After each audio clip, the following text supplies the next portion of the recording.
Hey guys, it's Rose and welcome back to Cheap Lazy Vegan.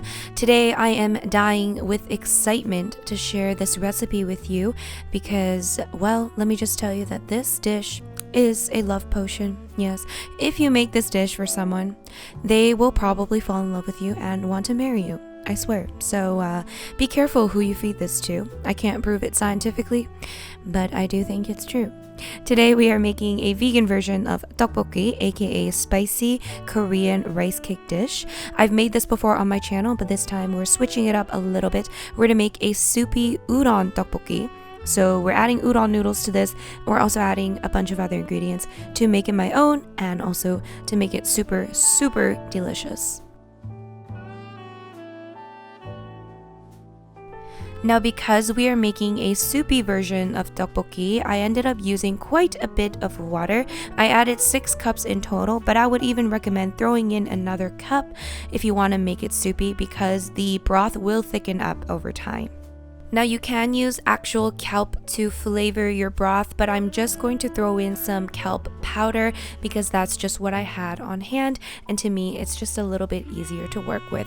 You can find kelp powder in your local health food store or maybe a Korean supermarket or even online.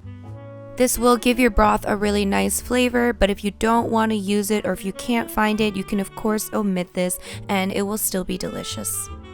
And while we're waiting for that broth to come to a boil, you can prepare whatever you want to add to your dish. So I'm going to add some onions, some oyster mushrooms, which I just ripped up. I just added these because I love oyster mushrooms. Well, I love mushrooms in general, but oyster mushrooms are just so chewy and delicious. The mushrooms are totally optional. You do not have to add them. They are definitely not necessary in this dish, but I thought it would be fun.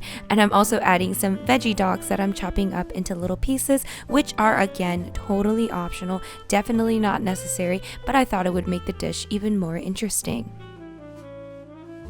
By the way, if you want to see how I flavored the broth using actual kelp, you can watch my previous tteokbokki video because that is what I did in my previous video. That is the traditional method of flavoring the broth, but I just used kelp powder because that's just what I had. Yes, and because I'm kind of lazy. Yes. Once that broth came to a boil, I just threw in my udon noodles, and I only had the dry kind, so that's why I threw them in at this point to let them cook.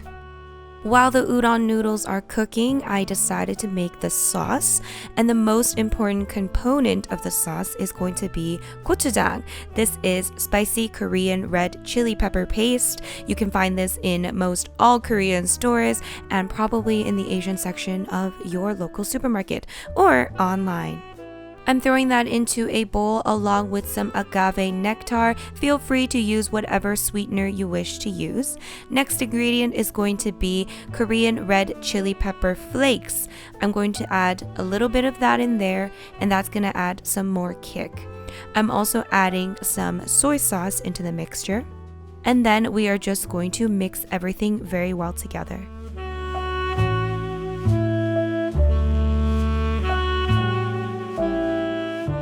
Now the package for the udon noodles said to cook them for 12 minutes, so at the 8-minute mark I decided to throw in the rice cakes so that the udon noodles wouldn't be too overcooked by the time the rice cakes were finished.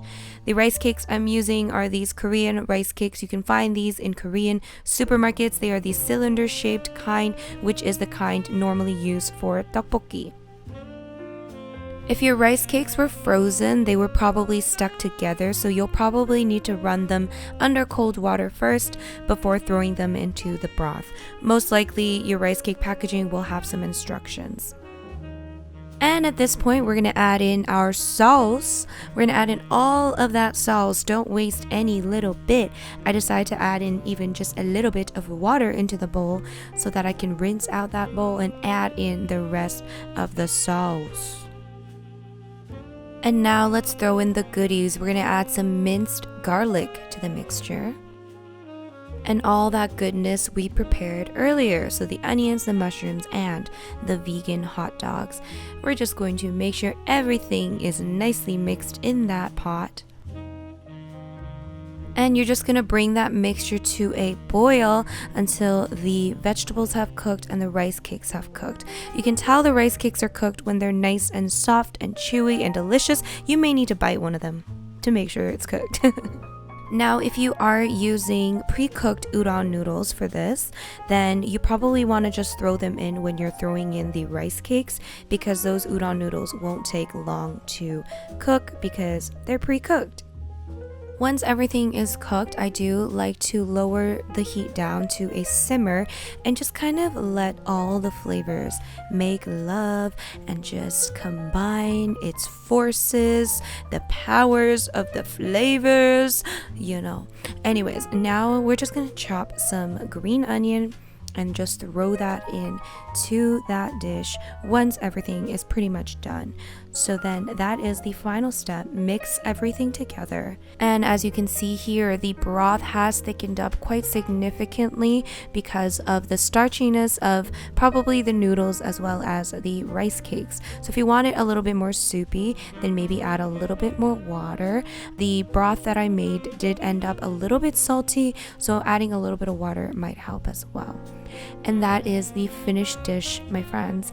Definitely try this out. It is so good. Probably not for the faint-hearted if you don't like spicy food. You could try it with less of the gochujang, maybe add more soy sauce or something instead of lots of gochujang. But this is so good, you guys. It is comfort food galore. I highly recommend maybe making this for like a potluck or something, making it for your non-vegan friends and family. They will love it. They will love it, and they will love you. I told you, it's a love potion.